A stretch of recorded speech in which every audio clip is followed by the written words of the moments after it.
عاملين ايه؟ ان شاء الله تكونوا بخير. احنا النهارده هنعمل الفلفل اللي احنا بنخزنه في الفريزر يا حبايبي. دلوقتي الفلفل ب5 جنيه، الفلفل الحامي دلوقتي الكيلو ب5 جنيه، والفلفل الرومي ب6 جنيه ونص. يعني حاجات رخيصه دلوقتي عشان ده موسمها. بيجي علينا وقت الفلفل ابو 5 جنيه ده بيبقى الكيلو ب25 جنيه. فليه ان احنا ما نجيبوش دلوقتي كده وهو رخيص ونضيف وزي الفل كده ونخزنه؟ نجيب الفلفل ده نضربه في الكبه، لو احنا عندنا كبه بالكهرباء، كلنا عارفين الكبه.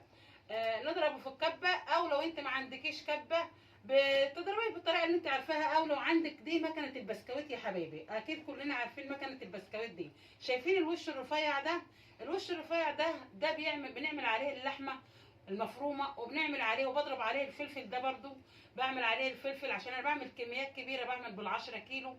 بضرب عليه الفلفل وهوريكم برضو بعد ما بتتضرب بيبقى شكله عامل ازاي. يعني انا بركب الوش ده كده، واجي مركبه الوش بتاعي. دي المكنه اللي هي بتاعت البسكويت، كلنا عارفينها اكيد. بنعمل نربط الوش بتاعها كده ونعمل عليها. دي مكنه طبعا يدوي هي زي ما حضراتكم عارفين كده. وبنعمل عليها الفلفل بتاعنا، وبفرم عليها الثوم برضو بخزنه. بحط بعمل الفلفل ده وبحطه في اكياس، وانا برضه هوريكم طريقه التغليف لما بنحطه في الاكياس وبنخزنه. ما بتحطش عليه اي حاجه، احنا بنحطه في كيس السندوتشات كده ونحاول نفرده كده في طبق. يعني بنحط الكيس في طبق عشان ما يبقاش مكلكع معانا، ما نحطوش في الفريزر على طول. ونبدا نيجي ايه يتجمد هو في الطبق، ونيجي شايلينه من الطبق بالاكياس بتاعت الفلفل، ونيجي رصينها في الفريزر كده عشان ما تاخدش مكان. وانا هوريكم بعد ما هنعمل الفلفل على المكنه، هوريكم الشكل عامل ازاي. احنا نجيبه ونخزنه كده بيقعد معانا سنه. والفلفل غالي، الفلفل رخيص، اي حاجه بنبقى جايبينه ومخزنينه من بدري. ما يبقاش ايه تكاليف علينا بعد كده لما نعوز نستعمله في سمك، نستعمله في بدنجان مخلل، بنستعمله في كل حاجه.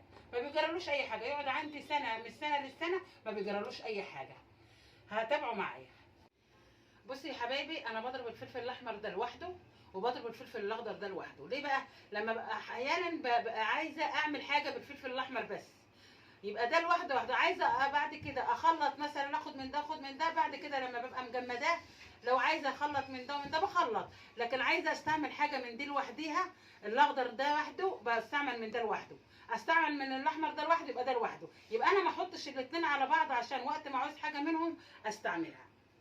بصوا يا حبايبي، احنا ضربنا الفلفل اهو زي ما حضراتكم شايفين على المكنه بتاعتنا، وممكن تضربوها على الكبه زي ما انا قلت لكم برده في الفيديو. ده عملت الاخضر وحديه وعملت الاحمر وحديه، عشان لما عاوز من ده اخد، لما عاوز من ده اخد. عايز اخلط برده من الاثنين لما بيكون متجمد اخد من ده حته وده حته، يعني عادي يعني.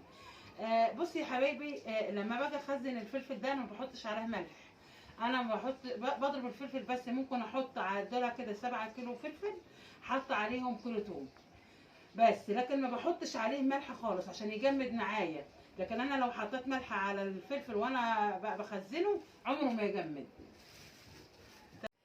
كده يا حبايبي انا بعبي في الكيس كده زي ما حضراتكم شايفين. انا ما بعدش يعني ان انا حطيت كام كبشه ولا حاجه، لا انا بحط كده بالمعيار كده اهوت، يعني على حسب الكيس بتاعي ما بياخد. حطيت مثلا 5 معالق، حطيت 4 معالق عادي مفيش مشكله.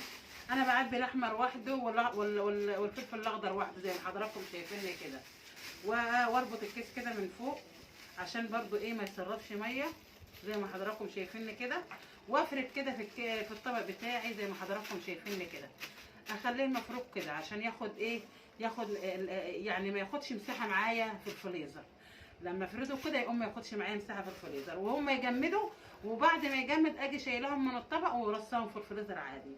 كده احنا عملنا الفلفل بتاعنا. ولو انتوا عايزين تحطوا ليمون ممكن تحطوا ليمون عادي، الليمون عمره ما يخليه يعني عادي، يعني ممكن يجمد عادي هو فيه الليمون. لكن الملح لا، احنا ما بنحطش ملح يا حبايبي في الفلفل بعد ما بنفرمه واحنا هنجمده، لان الملح ده هيخليه ما يجمدش.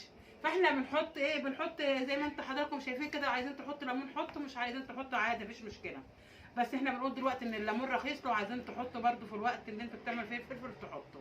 وكده خلصت معانا اهي الشطه بتاعتنا اللي احنا ضربناها في المكنه.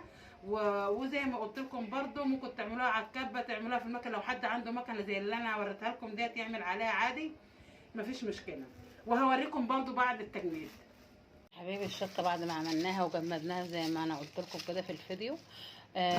يعني انتوا لو جبتوا بقى زي ما انا قلت لكم كده دلوقتي الكيلو ب5 جنيه هيوفر عليكم كتير والله. ان شاء الله تعيشوا وتعملوا. ما تنساش تفعلوا الجرس وتدوسوا لايك عشان يوصلكم كل جديد. والسلام عليكم ورحمه الله وبركاته.